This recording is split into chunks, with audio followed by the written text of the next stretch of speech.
cosas un poco diferentes. Bien, nuestro tema esta vez es propiedades de los lenguajes de contexto libre, o sea, fundamentalmente propiedades de clausura.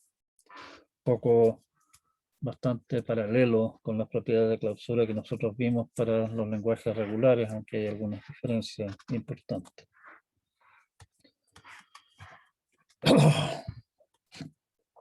Básicamente con la misma intención, o sea, de poder describir en forma más o demostrar en forma más cómoda lenguajes de contexto libre, no tener que pasar por la maquinaria, la gramática, el PDA y toda la historia. Y también, por el otro lado, para poder demostrar por contradicción que ciertos lenguajes no son de contexto libre. Si fuera de contexto libre, entonces bla, bla, bla, sería de contexto libre y resulta que sabemos que no lo es, así que no puede ser de contexto libre.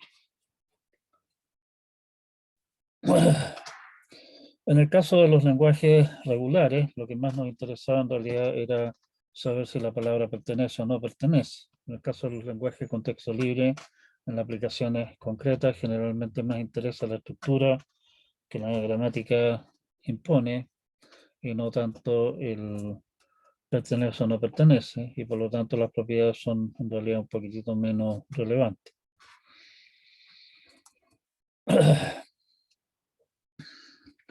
Bueno, igual como lo hicimos con el caso de lenguajes regulares, lo primero que vamos a hacer va a ser considerar el caso de sustitución, lo que nos va a servir para demostrar una montonera de otras cosas adicionales, no similar.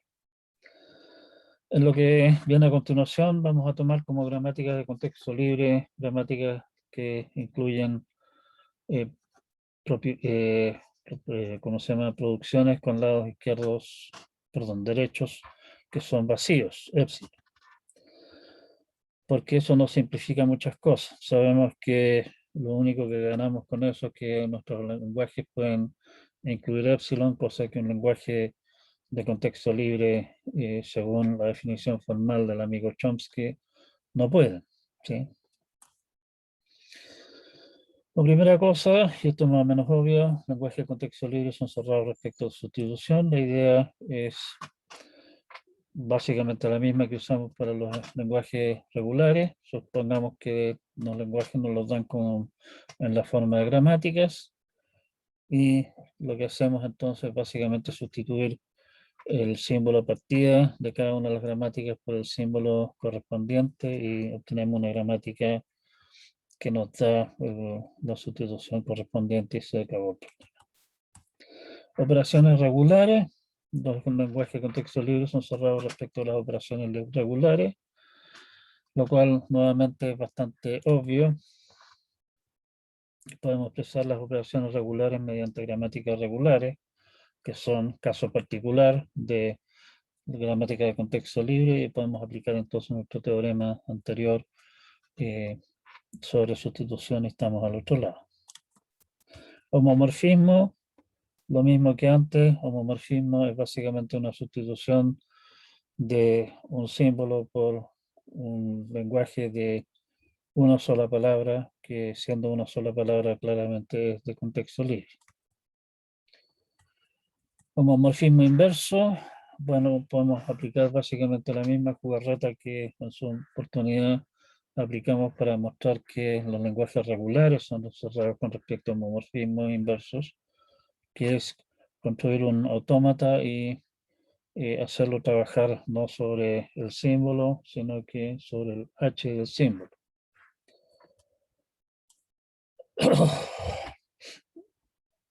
Una complicación que aparece es que el HDA puede llevar a varias movidas, no una sola. Y en el proceso entonces básicamente considera varios símbolos de la pila, pero un autómata de pila que considera varios símbolos en la pila podemos simular su funcionamiento por la vía de básicamente una serie de pasos con leyendo nada, epsilon. Y por lo tanto no hay problema con eso tampoco. O sea, con eso, que es bastante una visión bastante, una pasada bastante rápida por las cosas, vamos a lo que realmente nos interesa. Respecto a intersección, teorema, los lenguajes de contexto libre no son cerrados respecto de la intersección. Y aquí es donde las cosas empiezan a hacerse diferentes. Los lenguajes L1, A a la K, B a la K, C a la N, con K y N mayor o igual a 0, y L2, A a la K, B a la N, C a la N, K, N mayor o igual a 0, son ambos de contexto libre. Queda de ejercicio construir gramáticas para ello.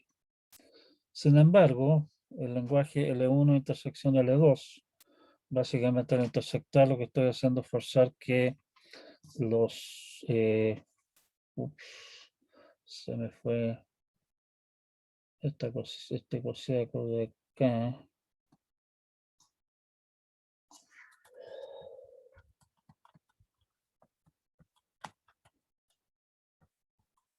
No sé qué pasó aquí.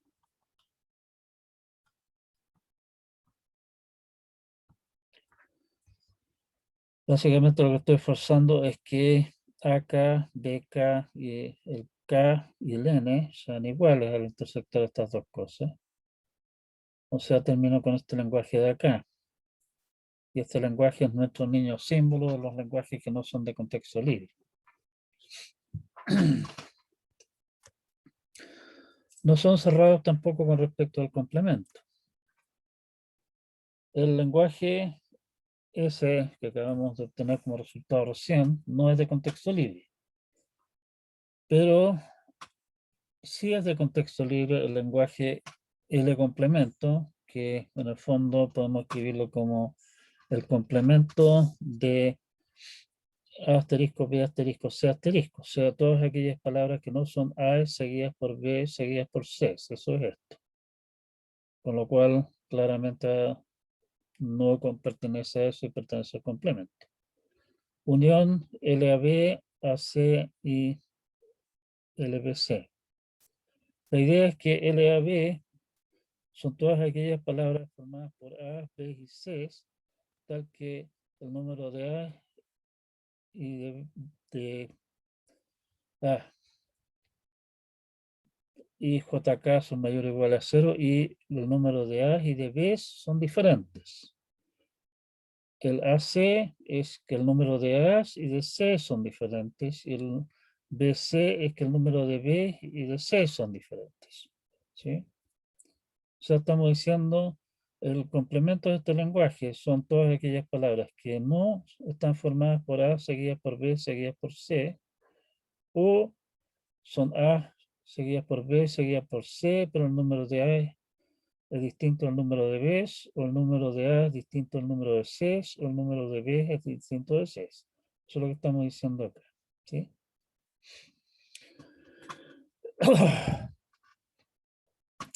Consideremos el lenguaje LAB entonces. Lo que podemos hacer, lo que necesitamos es forzar que haya más de uno de los símbolos. Por ejemplo, si queremos forzar que haya más A que B, entonces podemos utilizar esta construcción de acá. Un símbolo partida que me da ASB, con lo cual esto de aquí me va a generar cosas que son tantas A's como B's con una S entre medio. Y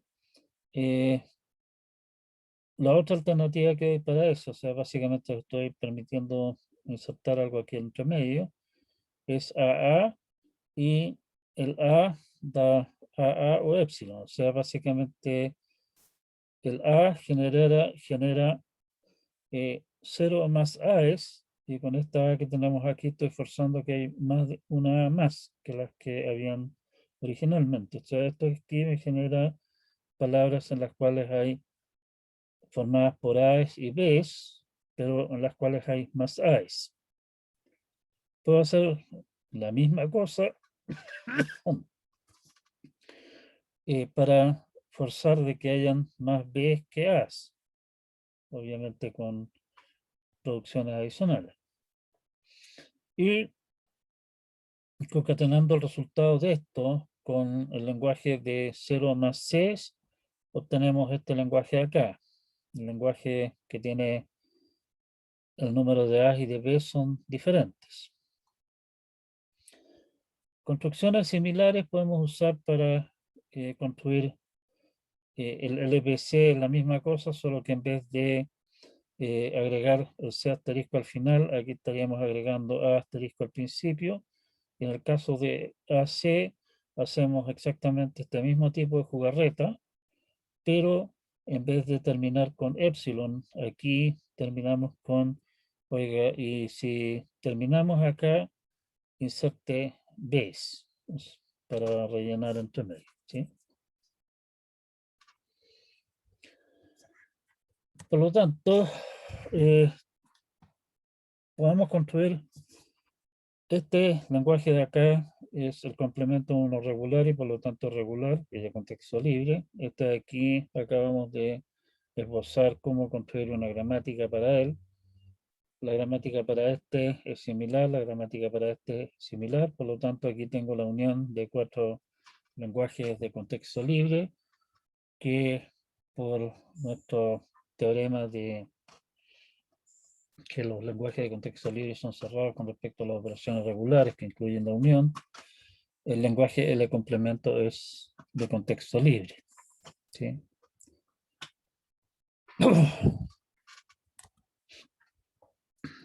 Lo que sí que los lenguajes de contexto libre son cerrados de respecto a la intersección con lenguajes regulares, eso sí. Y la demostración es bastante similar a la que hicimos en su oportunidad para demostrar que la intersección de dos lenguajes regulares es regular. Básicamente construimos un autómata que sigue el funcionamiento del PDA en un estado y la pila, y sigue el funcionamiento del autómata finito del DFA en otro estado. Suponiendo que el PDA acepta por estado final, que sabemos que siempre podemos suponer eso, basta fijarse entonces al final si es que tanto el PDA como el autómata regular que iba corriendo en paralelo, el autómata regular, el autómata finito que iba corriendo en paralelo, acepta.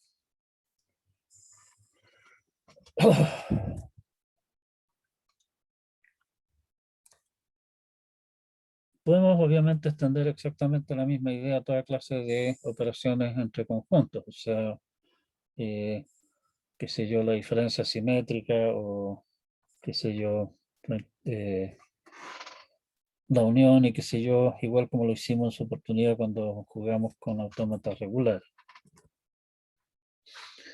El punto es que para poder obtener la intersección de de los lenguajes aceptados por dos autómatas de pila, necesitaríamos simular dos pilas. Y eso no podemos hacerlo con una sola. Porque en una dice, oiga, tenemos que agregar algo, y la otra elimina cosas y nos empezamos a meter en problemas. Resumen, entonces rápidamente de esta primera parte vamos a ver un tema diferente, una aplicación concreta de esta maquinaria. Es que vimos algunas operaciones entre lenguaje y contexto libre que podemos utilizar como antes para describir lenguaje de contexto libre en forma más cómoda o también para poder demostrar que ciertos lenguajes no son de contexto libre. Hay que tener cuidado, las operaciones son básicamente las mismas que las que nosotros vimos en su oportunidad para el caso de lenguajes regulares, pero estas cosas no son cerradas con respecto al complemento, no son cerradas con respecto a la intersección. Las demostraciones de caso son bastante parecidas en general a las que en su oportunidad hicimos para lenguajes regulares, así que dimos solamente un rápido brochazo sobre esta cosa. Si es que alguna parte de esto no les queda clara o quisieran profundizar, por favor contrasten con las demostraciones correspondientes al caso de los lenguajes regulares. Y terminamos con esta rápida explicación ahora. Tengo que cerrar esto porque si no esta cosa se pone muy tonta.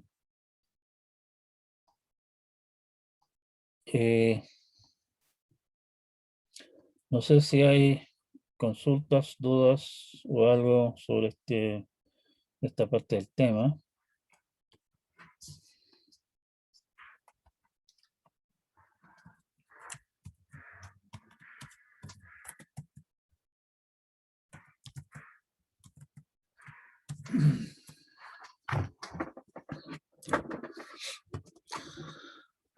Bueno, por lo visto no hay consultas, así que vamos a nuestro siguiente tema, que es una demostración de un uso práctico diario de toda la maquinaria de lenguajes de contexto libre y gramáticas que nosotros hemos estado discutiendo.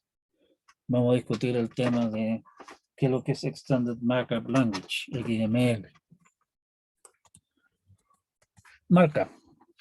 En los comienzos de lo que es la imprenta, los autores entregaban los textos manuscritos con alguna clase de marca, qué sé yo, un subrayado para, o alguna otra cosa, algún comentario al margen para decir, oiga, por favor, esta cosa de aquí, pónganlo en letras más grandes, esta cosa de acá es un título, esto de acá, por favor, póngalo en letra cursiva, etcétera. Esto de acá es una cita, esto de acá, por favor, escríbalo como un poema, o sea, no llene la línea, digamos, con el texto, ¿sí? A eso le llaman, en el fondo, remarcado, marca. Cuando esta clase de tareas, digamos, de tomar un texto ya no manuscrito, sino que un texto escrito, por ejemplo, en un editor de texto tradicional, no existían todavía los procesadores de palabras como Office o cosas de esa clase. Cuando esas cosas pasaron a manos de los computadores, se popularizaron una serie de lenguajes, o sea, popularizarlo esta vez es demasiado fuerte. Cada fabricante, digamos, de equipos que en esa época eran equipos grandes y muy caros, que podían tomar texto, o sea, datos en texto en computador, digamos, y transformarlo finalmente en un texto listo para ser impreso. Cada fabricante tenía entonces su propia manera de indicarle a ese equipo, por favor, el siguiente texto póngalo en negrilla, esto va en cursiva, acá esto es un título, etcétera. Y la idea entonces para simplificarle la tarea a las personas que estaban componiendo esos textos eran poner dentro del texto comandos para indicar esa clase de cosas, que como estábamos anotando las cosas, digamos, estábamos agregando anotaciones, esas clases de cosas le llamaron markup languages. ¿Sí? Claramente, cada fabricante de equipos, que no eran muchos, pero tampoco eran pocos, digamos, y incluso de repente, dependiendo del modelo exacto, cambiaba el lenguaje porque, oye, sacamos un nuevo modelo de nuestro phototype setter, se llamaban esas cosas, que tiene mayores capacidades, por ejemplo, tiene otros tipos de letras adicionales que puede manejar, o este también puede incluir gráficos tal vez, y por lo tanto, apareciendo máquinas nuevas con nuevas capacidades, los lenguajes correspondientes cambiaron. Y cada uno obviamente inventaba el lenguaje del caso a su pinta. Algunos de los lenguajes iniciales eran bastante, apuntaban exactamente a un cierto equipo en particular, y otros trataban de ser un poquitito más independientes.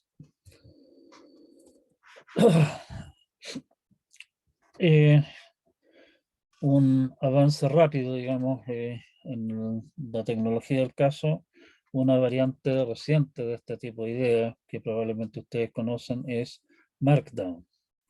Markdown es un juego de palabras con markup que es popular en wikis y para escribir documentación relativamente sencilla. Podría mostrarles un ejemplo de esto.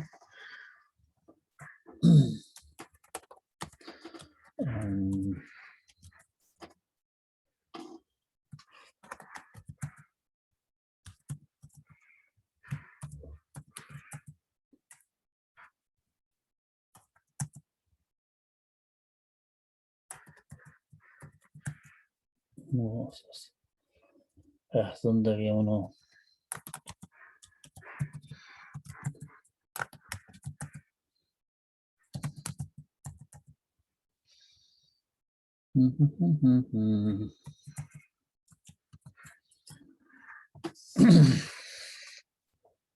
Ustedes ven aquí, básicamente aquí hay una serie de cosas, estos son básicamente comentarios, digamos, son cosas para indicarle tareas a herramientas externas.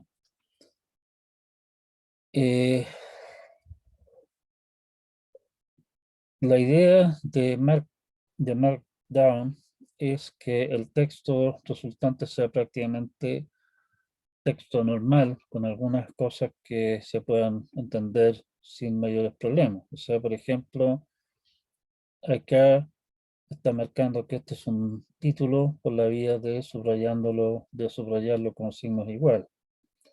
El hecho de que este texto de aquí aparezca indentado significa que si es que esto se procesa para generar un texto más agradable de ver, digamos, este texto va a aparecer tal cual, ¿sí? O sea, la idea de Markdown es en realidad generar un texto que sea básicamente cualquier persona pueda leerlo,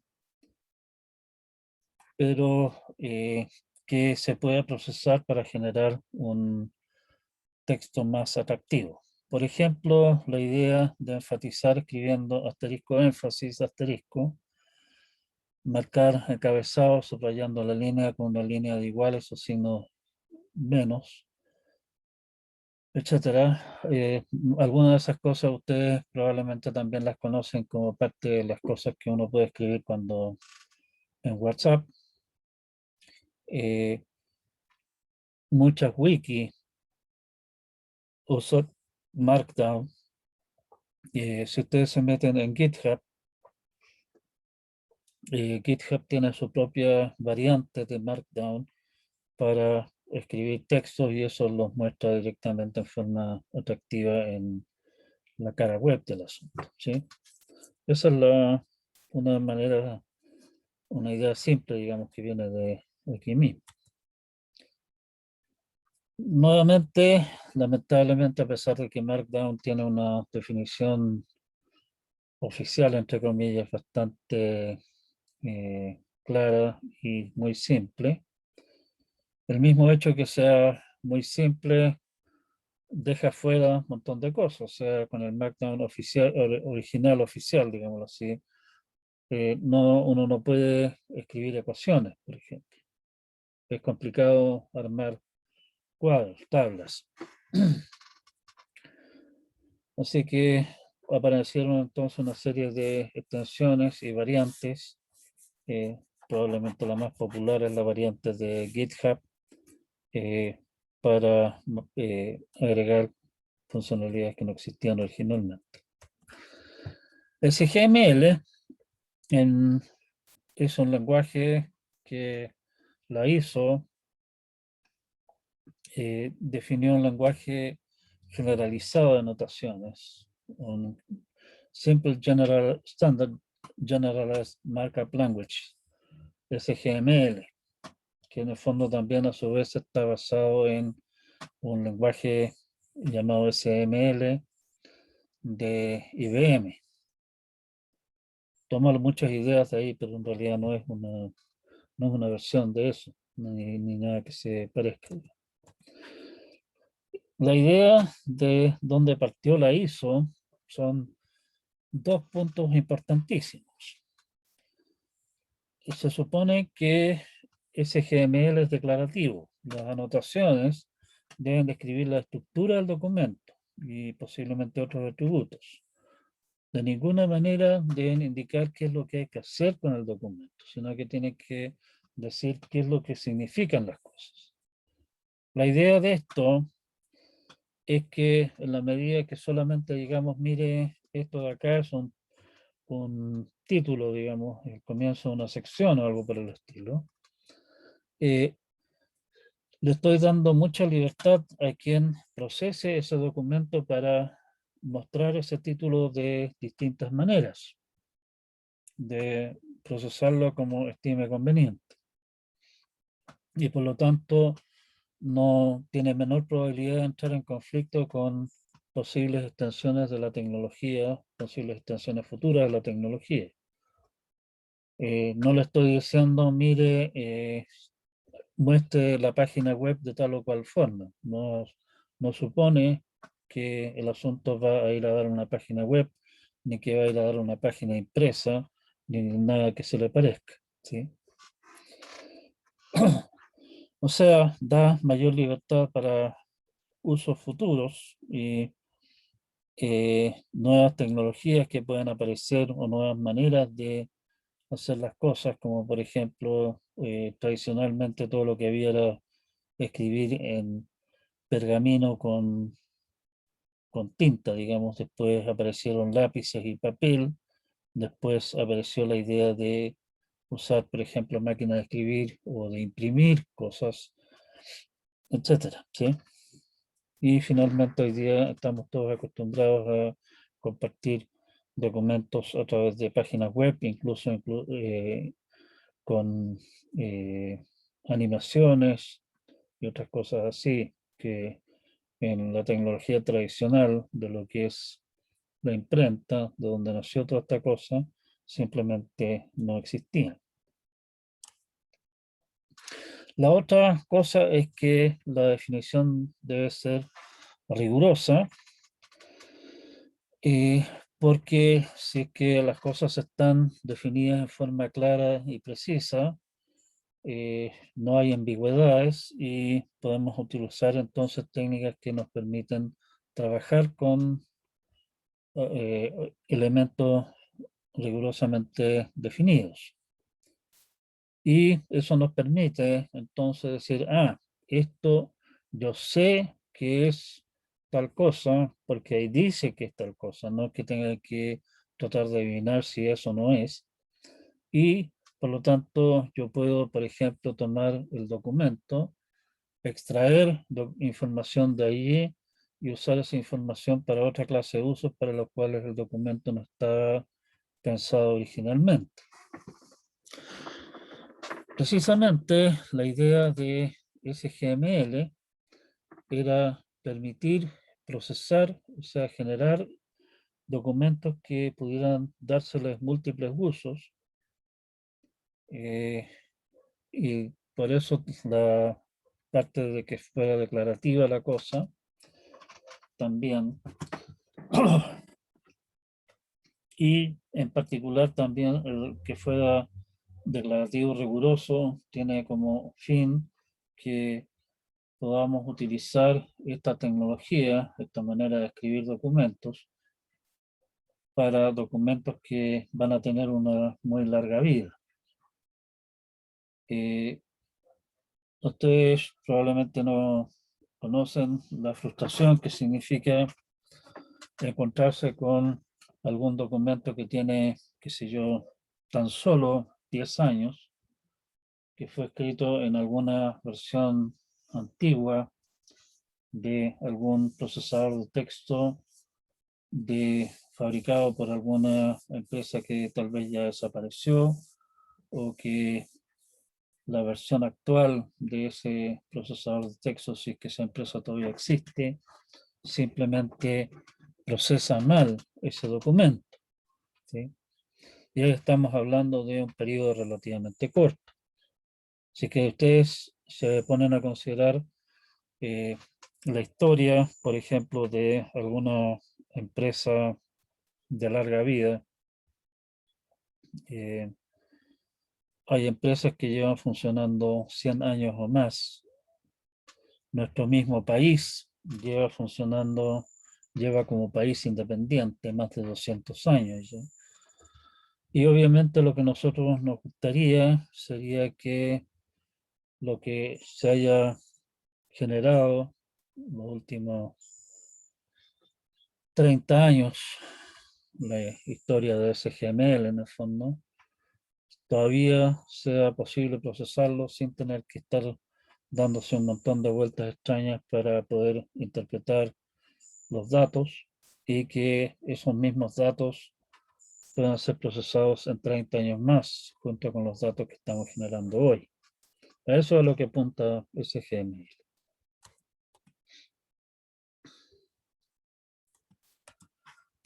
En realidad, y con eso ya entramos en líos o nos metemos en profundidades. SGML no define un lenguaje, es más bien un marco en el cual definir lenguajes especializados mediante lo que en resumen es una gramática de contexto libre.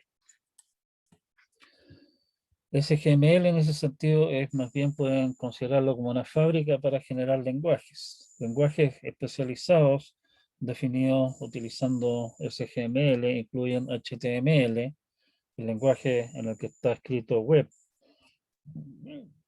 el lenguaje DocBook, que se ha diseñado para escribir documentación técnica, como sean manuales o cosas de esa clase, y Linux Doc. Linux Doc es una variante a su vez de DocBook que fue adoptada por Linux para escribir documentación sobre el sistema operativo mismo, Linux, y mucha documentación anexa, digamos, como la serie de documentos que se conocen como los how-to, que era, sigue siendo en realidad una de las fuentes de información detallada de cómo hacer ciertas cosas en Linux.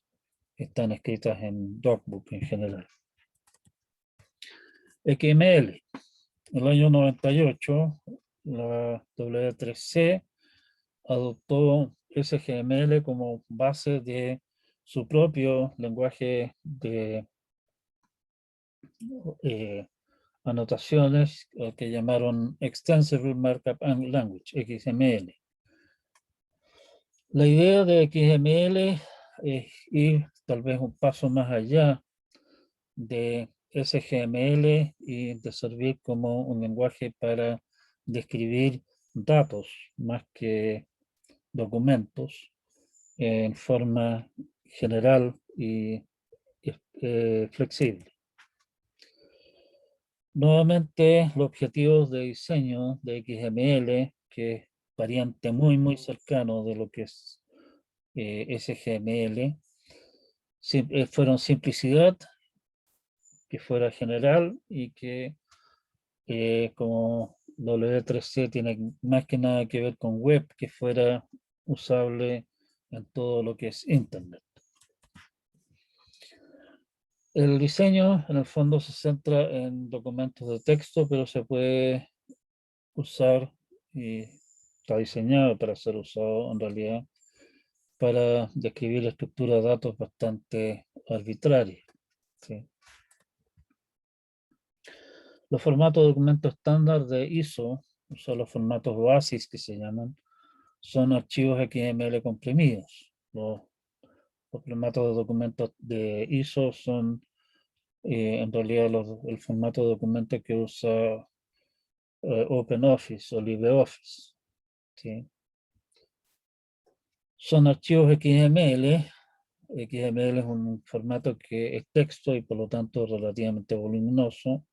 Y los formatos OASIS, ODT, ODS y qué sé yo, son archivos XML comprimidos. Los nuevos formatos de Microsoft Office, DocX, SLX, XLSX, PPTX, etcétera, también son archivos XML comprimidos, básicamente por las mismas razones. Los formatos de Office, no el doc tradicional, sino que los nuevos. El doc tradicional era en el fondo una especie de vómito del contenido de la memoria del programa y por lo tanto bastante rígido, digamos, de manejar. ¿Sí? DocX y demás son formatos más modernos, más flexibles y mucho menos dependientes del programa eh, que lo genera. Bien, todavía nos queda un rato.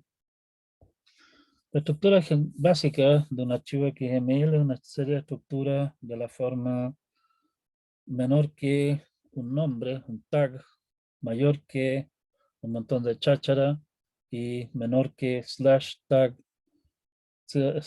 mayor que. Básicamente, a ver, déjenme nuevamente poner esta cosa de acá. Esto de aquí es básicamente, piénsenlo como un abre paréntesis y esto de acá es un cierre paréntesis. Y la idea entonces de un archivo XML es básicamente una colección de abre y cierre paréntesis anidados correctamente. Sí.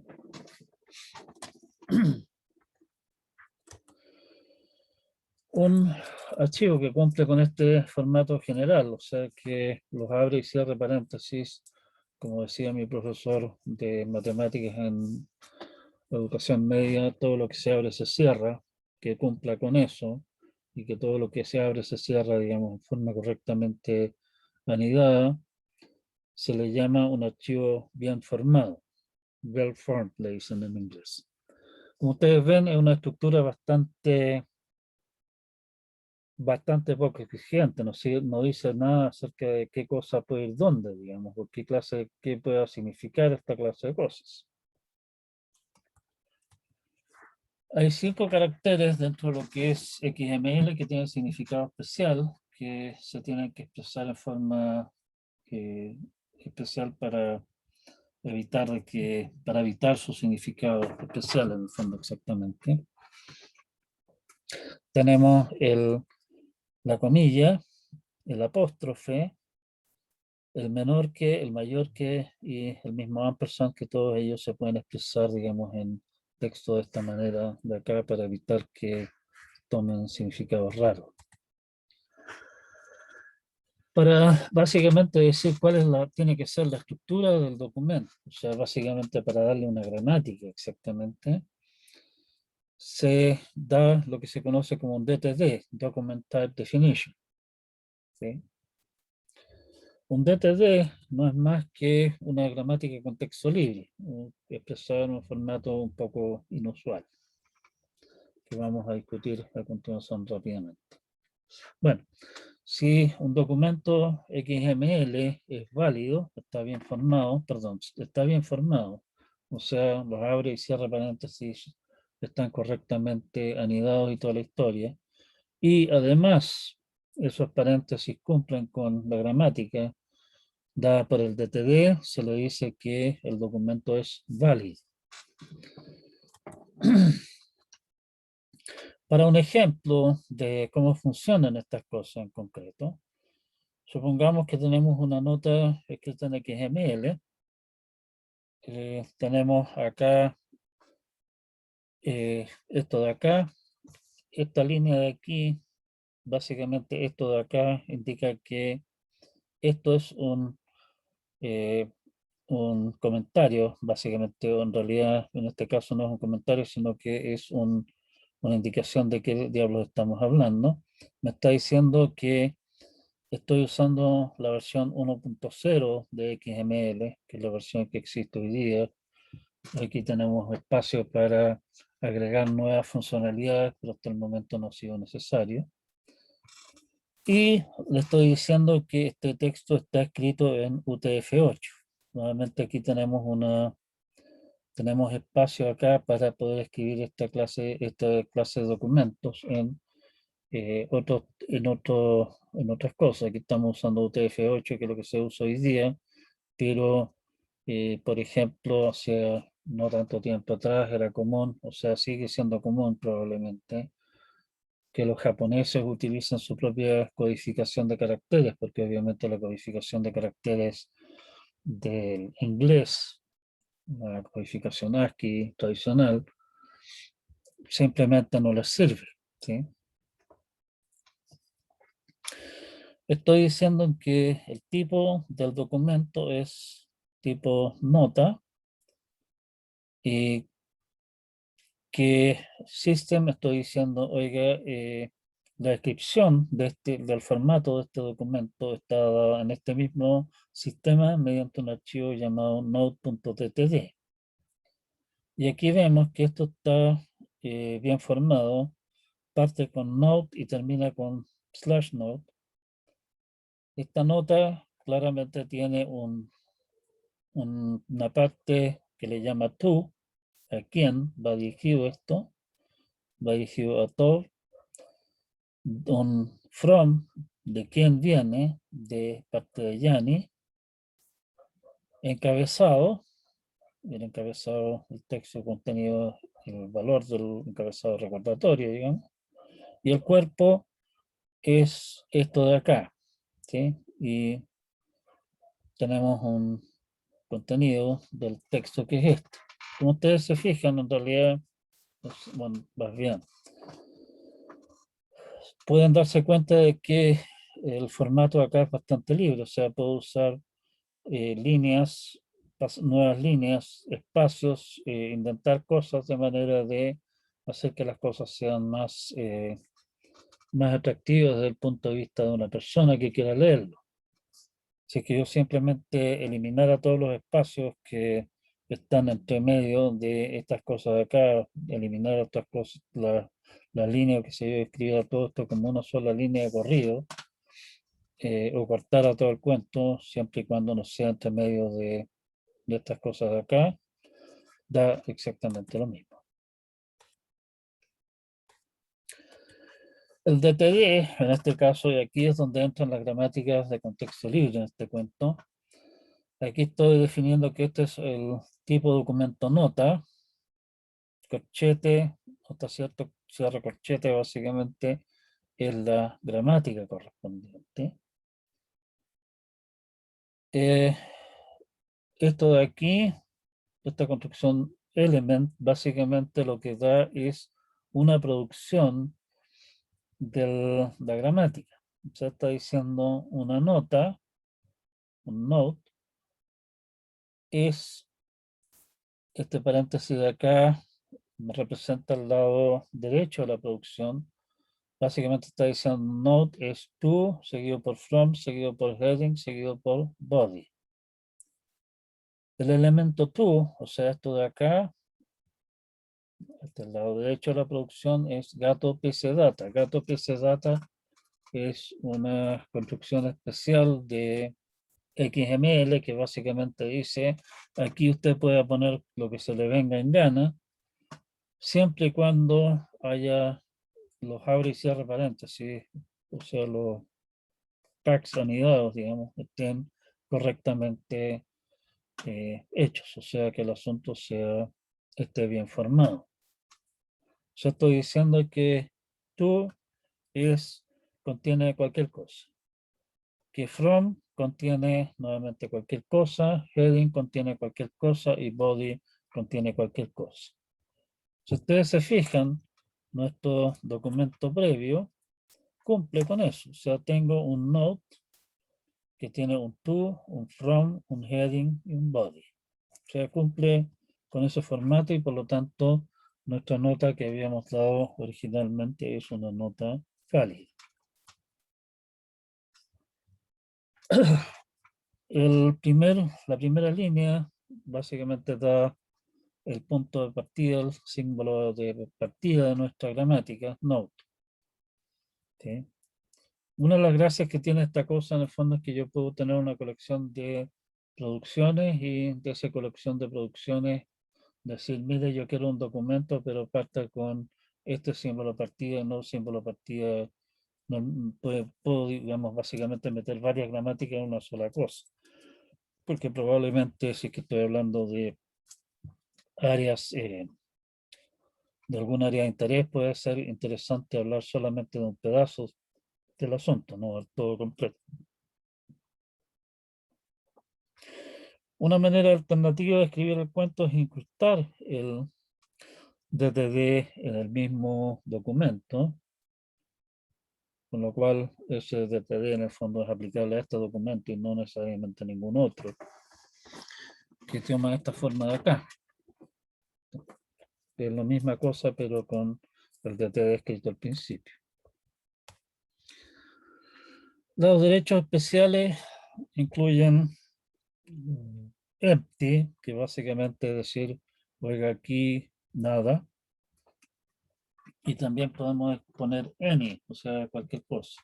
Es un poquitito peor que el PC, gato PC Data que hemos dado antes. La gracia también de los lados derechos, para no ser tan rígido, es que podemos usar algunas construcciones tomadas de las expresiones regulares. Podemos usar una barra vertical para indicar alternativas, o sea, esto o aquello. Podemos usar asterisco para indicar la construcción anterior 0 más veces, más para indicar la construcción anterior 1 más veces, y signo de interrogación, o sea, básicamente decir lo anterior es opcional. Y hay una serie de otras cosas más en las que no vamos a entrar aquí nosotros. Hay varias alternativas propuestas de lo que han llamado esquemas XML esquemas, que son descripciones alternativas a los DTD que requieren mayor rigurosidad en el contenido y de alguna manera son más, más de consumo humano, porque el DTD es tanto opaco para mayor cosa, digamos, y además están más orientados a describir en forma más precisa datos, no simplemente textos. Bueno, el tema entonces es, tengo una manera de escribir documentos, de dar el formato que deben tener. El problema es cómo diantres hago esto. O sea, si tuviera que empezar a escribir las cosas a mano cada santa vez, esta cuestión sería un desastre. Se definieron entonces también una colección de APIs. Una API básicamente es una colección de funciones que se pueden aplicar de cómo organizar programas para hacer ciertas tareas, de manera de poder procesar XML en forma más sencilla. La más simple de ellas, hay varias bastante más elaboradas, digamos, pero la más simple de todas es lo que se conoce como SAX, Simple API for XML. Es un esquema que, como es extremadamente sencillo, se van a encontrar con implantaciones de SAX para una colección inmensa de lenguaje de programación. O sea, ustedes pueden usar SAX desde C o desde Python o qué sé yo. Lo de simple de SAX en buena parte viene del hecho de que no se preocupa de DTD, sino que simplemente se fija de que el asunto esté bien formado. Y a partir de eso, sin verificar que el asunto esté bien formado, le permite a ustedes extraer información del documento. El usuario de SAX básicamente define ciertos eventos de interés, o sea, la API misma ustedes le dicen lea el documento y cada vez que, por ejemplo, se abra una construcción particular o se cierra esa construcción, avíseme y deme ciertos datos.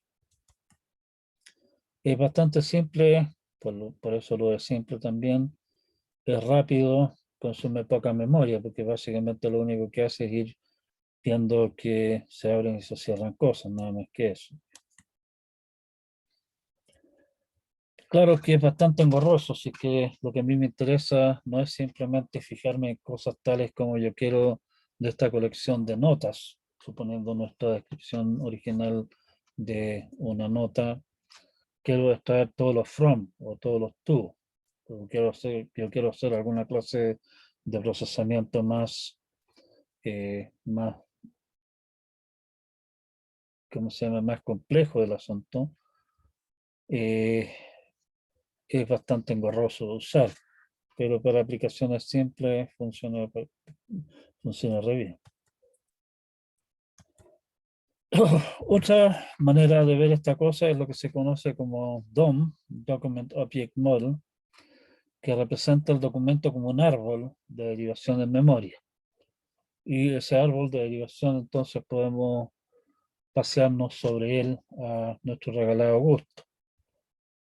El problema obviamente es que representar el documento completo como un árbol de derivación en la memoria consume mucha memoria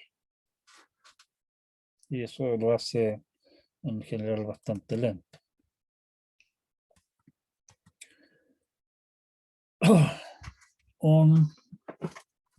Hay un par de ejemplos más extensos en el apunte, que no tenemos realmente espacio para verlos acá, pero ahí, por ejemplo, aparece un ejemplo de un DTD que a uno le permite describir un computador, diciendo que el computador tiene, qué sé yo, este tipo de procesador, tiene tanta memoria, tiene un cierto número de unidades de disco y así sucesivamente.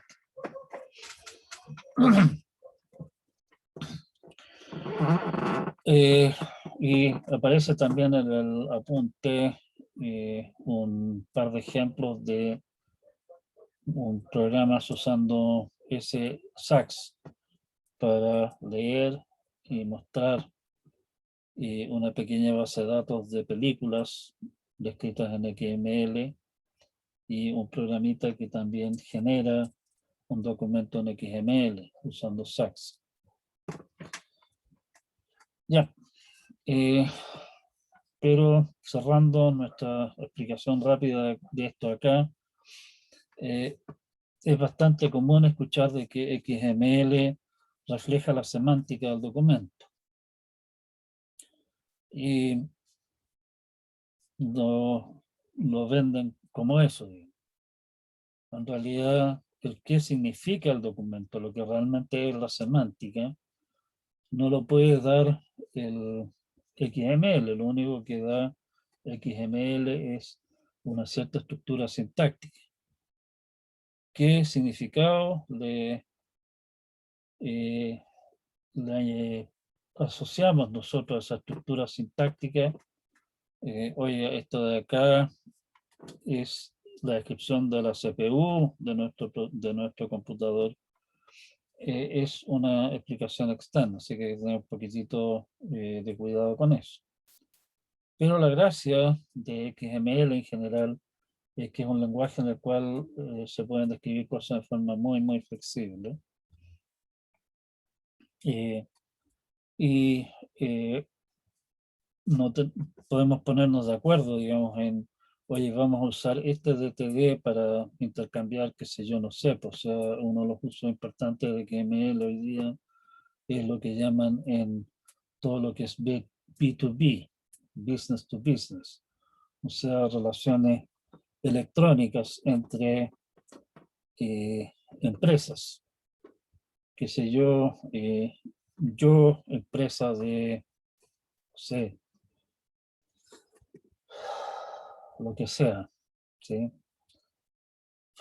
Supongamos fabricante de autos, necesito enviarle documentos, qué sé yo, órdenes de compra a mi proveedor pidiéndole, necesito que me envíe 15 motores del modelo tanto para tal fecha, y el proveedor del caso me responderá, le confirmo su orden de 15 motores tales y cuales que van a ser entregados en tal fecha, en tal parte, digamos, y posiblemente mande de vuelta la factura correspondiente y toda esa clase de cosas, toda esa clase de documentos razonablemente estandarizados, hoy día se manejan a través de enviar no papeles como era tradicional, sino que fundamentalmente documentos electrónicos, y esos documentos electrónicos recientemente se están formateados en XML, porque siguiendo la idea original de lo que era SGML, hace que esos documentos sean simples de procesar en el computador, sea simple de esos documentos extraer la información que me interesa en este caso. Como son documentos electrónicos, se pueden almacenar fácilmente y los puedo usar el día de mañana para hacer procesamientos que no había previsto originalmente. O sea, yo puedo de esos documentos tomarlos y automáticamente extraer, digamos, qué sé yo, el número de motores comprados, y hacer de esa manera, obtener el resumen de las compras de motores del año, sin tener que empezar a revisar documento por documento si es una compra de motores o no, qué sé yo, toda esa clase de procesamiento se hace mucho más simple.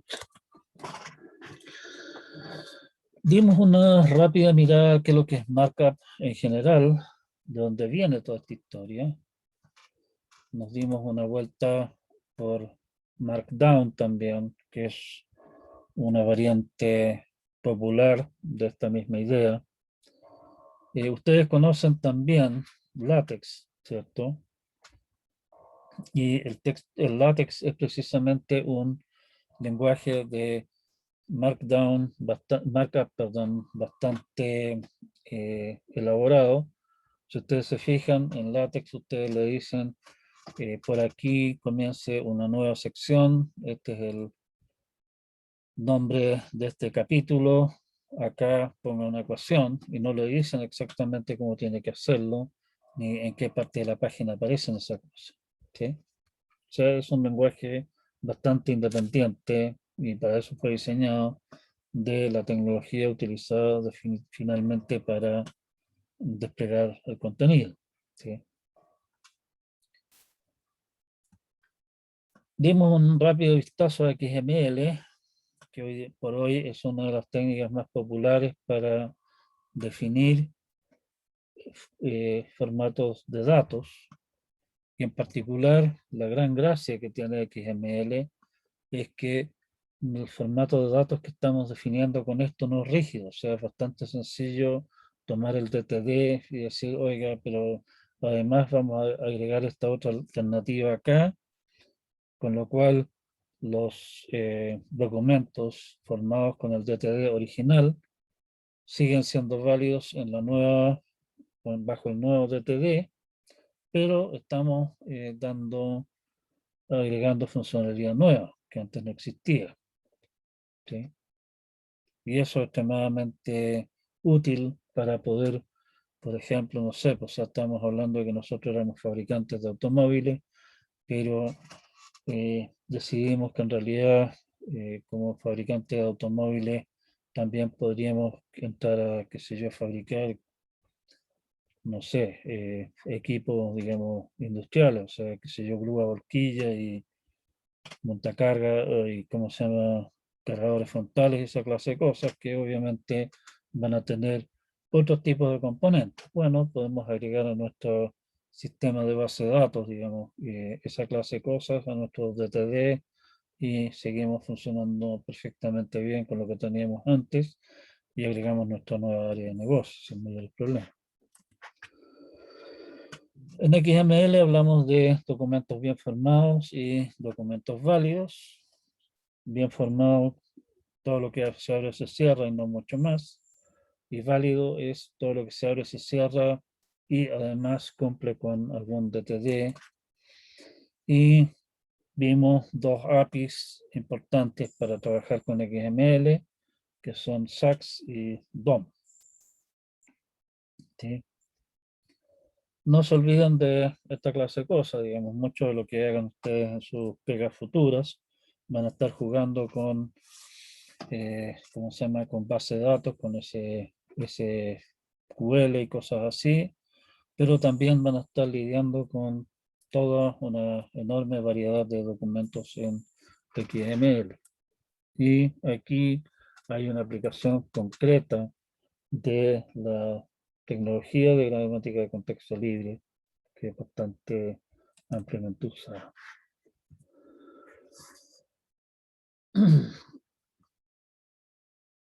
Bien, no sé si hay consultas, estamos básicamente en la hora. Cerramos hoy día con lo que es la parte de gramática de contexto libre, con una visión de una de las aplicaciones importantes de la gramática de contexto libre, que eh, no es tan visible, o sea, no es tan directamente visible como gramática de contexto libre, como lo es lo que es XML, SGML, esa clase de cosas. La aplicación visible de la maquinaria de gramática de contexto libre, la más visible en realidad, es lo que ustedes vieron en el lenguaje de programación, o sea, todo lo que tiene que ver con uso de BNF, eBNF y otras cosas similares a lo que es diseñar la descripción del lenguaje de programación. ¿Sí? Este es un uso diferente, extremadamente extendido, al menos tanto como lo que son los lenguajes de programación hoy día.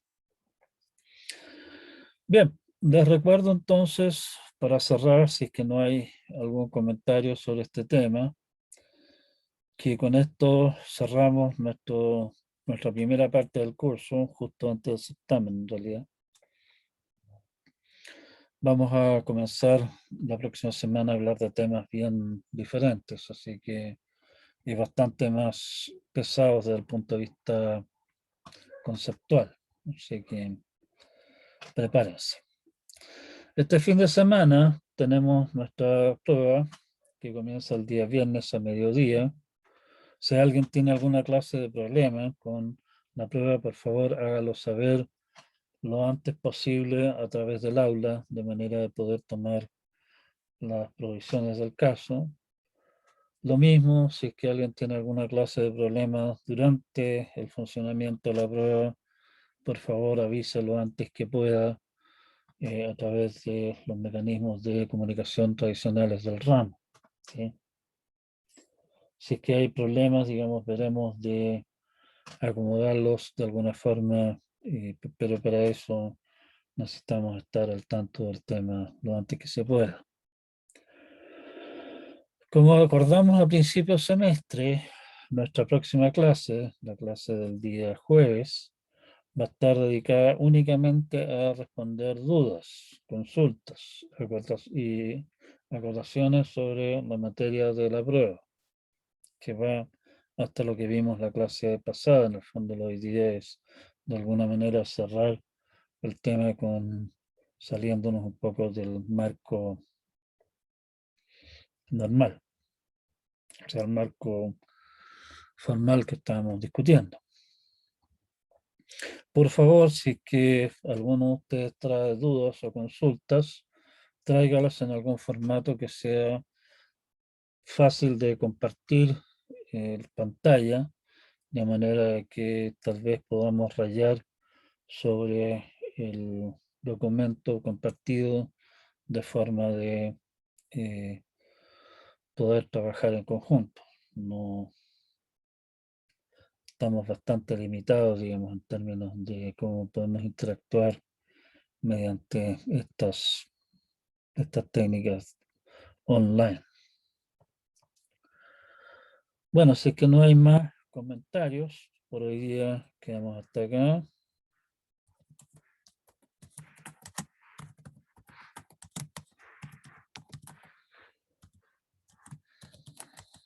Nos vemos entonces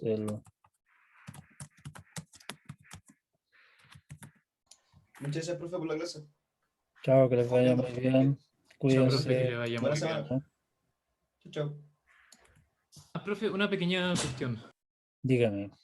Justo respecto a lo que había mencionado sobre las pruebas, que yo no sé por qué no me había dado cuenta antes, pero como estoy tomando el ramo también con usted en algoritmo y complejidad, tendría ambas pruebas el mismo fin de semana. ¡Qué buena onda! ¿Qué hago con usted? Y un poquito peor, considerando que también tengo arquitectura y tengo también certamen el viernes. Tiene 4 pruebas juntas. Tres, sería la de Solo 3. arquitectura y la con los dos ramos que tengo con usted. Perfecto, pues entonces, mire, utilice una moneda y la usa para decir qué ramo va a reprobar. No, la pregunta más que todo iba sobre el, el largo de la prueba. Estas pruebas cree que se pueden hacer dentro de un día. A ver, las pruebas en realidad el tiempo que está estipulado, típicamente no lo tengo diseñado así concretamente hoy todavía, pero generalmente el plazo que doy es partir el día viernes a mediodía y terminar el día domingo, porque todo, no sé, a las 8 de la noche o las 10 de la noche, ¿sí? Ese es el plazo para entregar. Las pruebas intento que no sean tan exageradamente mucho más largas que lo que podría ser una prueba normal de unas 2 horas y media, digamos, en el peor de los casos, presencial. Pero yo sí sé que el, ¿cómo se llama?